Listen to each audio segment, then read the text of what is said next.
Right now, inflation is dominating conversations on debate stages, in campaign ads, and you're talking about it with your family and friends. Now, President Biden is in some hot water after he called the economy, quote, strong as hell over the weekend. Tom Dempsey has the latest reaction from the White House this morning as cash-strapped voters begin heading to the polls. Hey, Tom.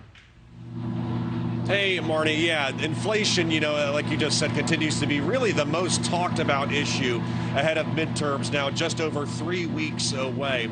Republicans continue to hammer Democrats and President Joe Biden on the handling of inflation and some of the high prices we're seeing around the country. But for President Joe Biden inside the White House, he's really trying to put a positive outlook on things. And we kind of saw that this past weekend when he made a campaign stop in Oregon, specifically at an ice cream shop. Here's what he had to say about inflation. Take a listen.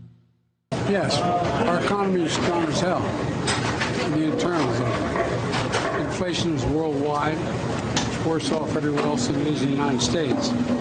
So the problem is the lack of economic growth and sound policy in other countries.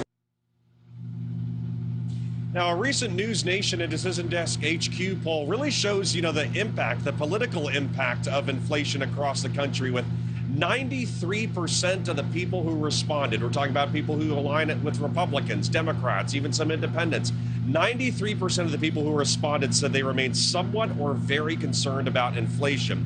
You can expect Republicans to keep President Joe Biden and Democrats keep showing him stats like these, showing overall inflation up 8.2% in September compared to last year, and the core consumer price index seeing the biggest increase since 1982 last month, and prices also remaining high for things like housing, medical care, and airfare. Meantime, for the Democrats, you can expect them to focus on things like gas prices going down from that summer surge we saw months ago. But right now, the White House, even the economic advisor for the White House saying over the weekend, claiming that employers are posting fewer jobs. So again, it's kind of a tale of two different parties right now in their approach to inflation that we'll continue to see brought up on the campaign trail as we get closer to Election Day, Marnie.